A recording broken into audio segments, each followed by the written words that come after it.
Oh, yes. Yes, one of the best interviews I've ever given, I reckon. Well, I mean, you know, even I must admit that. But, you know, it's funny, being on the board, it'll give my whole career a completely new direction, you know. I mean, what with my vast medical knowledge and my administrative abilities, I really think I could turn this hospital into something. A mess. Exactly. Mind you, I'm sorry. Carry on. Yeah, I really didn't think the interview would be such a walkover, you know. There was only one other candidate. Waring. I mean, really, he's hardly competition, is he? Oh, here they are now. What? Can I buy you a drink? Oh, yes, Well, Great. How'd it go, bud? very well. I think I have convinced the chairman that I'm the arch-conservative of all time. Good, good. Well, keep it up. Look, we better not be seen talking to you. Why not? Well, the chairman can't stand us.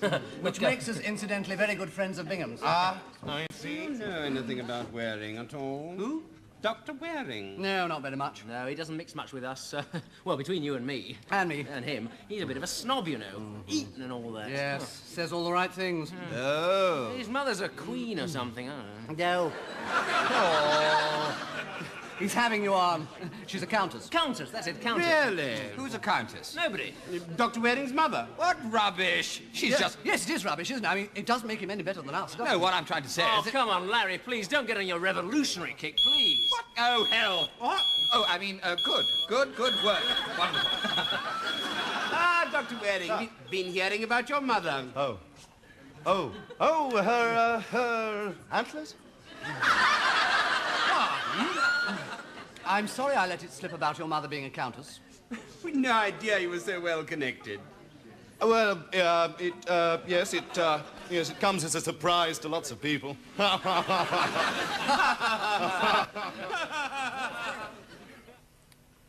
You're not really supposed to smoke in here, you know. It's for me nerves. Yes, I know, but it's not very good for your lungs. Oh, I know. I worry something dreadful about my lungs. That makes me nervous, and that's why I smoke.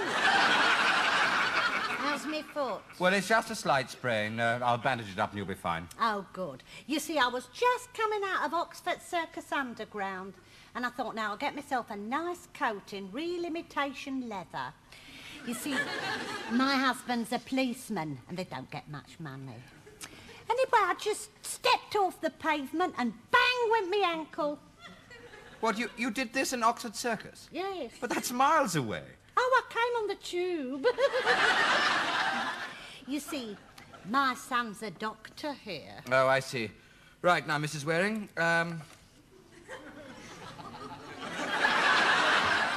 Waring? Yes. Duncan Waring? That's right. Do you know him? And you're his mother? Yes.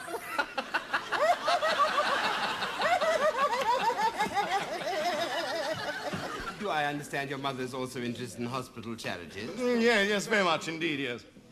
Yeah, well, you must bring her over for tea one day. I'd love to meet her and tell her about the sort of work we do here. Yes, I will. Unfortunately, she's in St. Moritz at the moment, skiing.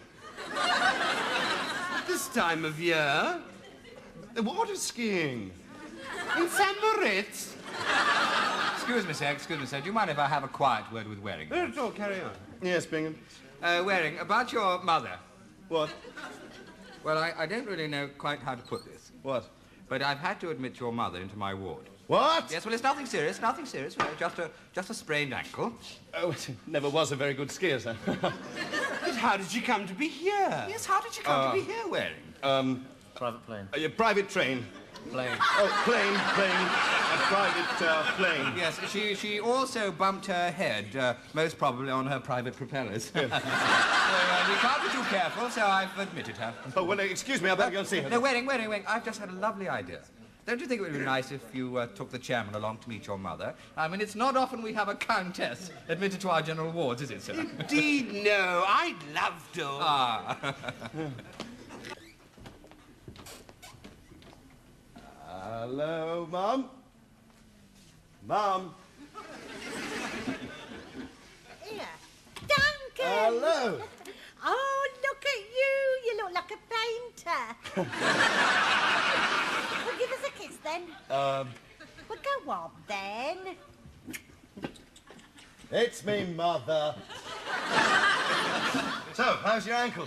Oh, fancy that happening to me. Yeah, near St Swithin's too, eh? Oh, no, it happened at Oxford Circus. I dragged myself here on the tube just so as I could be in your hospital. Oh. Well, let's have a look at it then. Oh, there's nothing to see, but Dr. Bigham thought I ought to stay here because of my head injuries. But you haven't got any, Mum.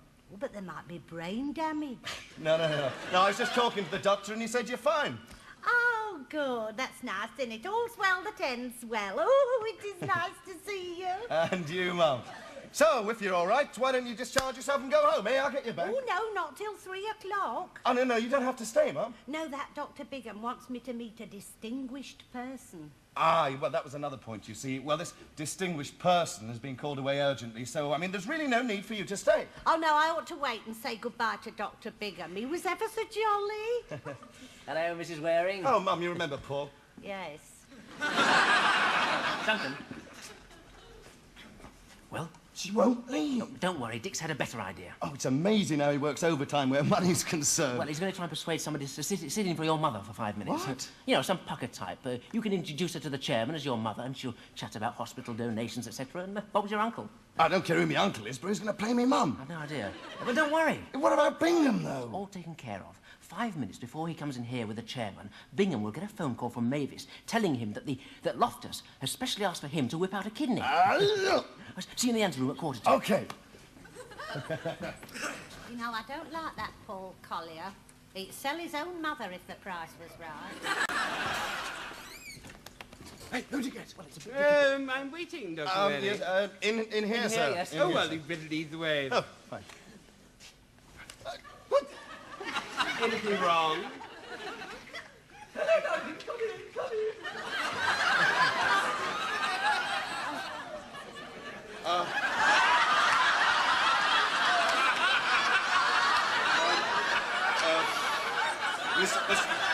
Mr. Chairman, Mr. Litchens, this is my mother.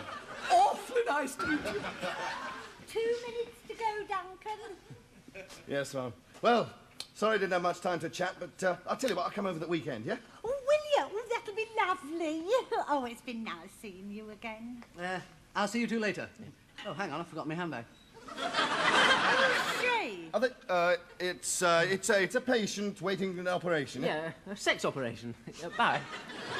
Well, bye, Mum. Bye-bye, dear. I suppose with you being a doctor, you have to cope with all sorts. Yes, Mum. Ta-da.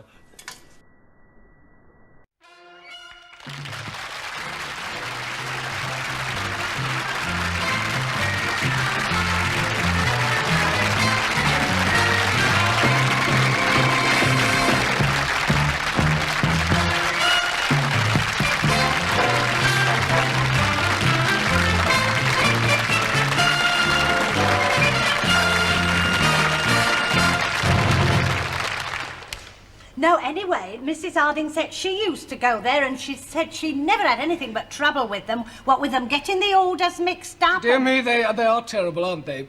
Well, Mrs. Mollet, no temperature. How's the wart? And they're rude with it. Oh, the wart.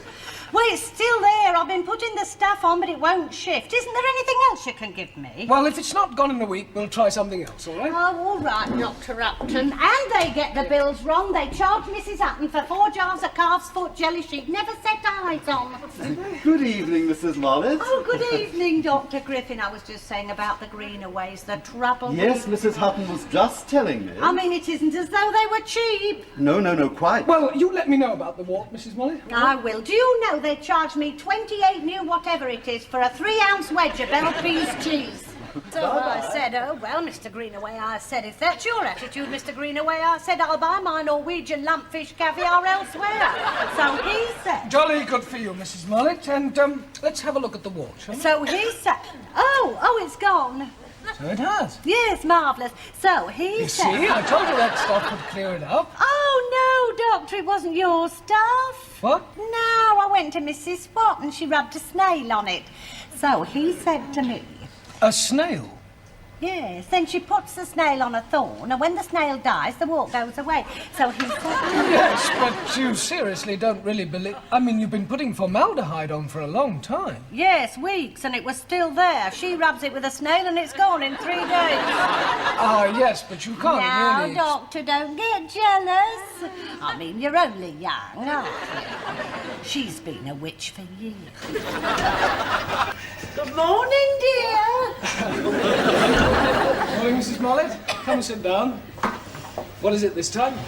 Well, I keep getting these dizzy spells. Ah, in the mornings? Oh, I know what you're thinking. I'm not expecting.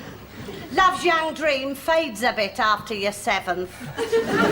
But it's nice to be young and in love, isn't it? Is it? Well, there's nothing here that helps, so just take your blood pressure. I'll just put this on your arm. There we are. Now, this won't hurt, it's just... I'm sorry, I didn't realise you'd already started. Oh, that's all right. This is Dr. Barrington. I thought so. Why don't you use the sphygmomanometer in the other surgery? That one's very old. Oh, that's all right, dear. So's my arm. I'm sure it's reliable. Well, I better be off on the rounds then. Yeah. Did you sleep well last night? Yes, thanks. Did you? Yes, fine. Well, you better be off. Yes. Is there anything you want me to do? Yes. No. Well, I'll be off. Terribly sorry, Mrs. Mollet. Must have perished. It was me that had perished for a moment. Yeah, I'll just bring the other one through. Hello, Doctor. Oh, Mrs. Mollet, isn't it? Do sit down.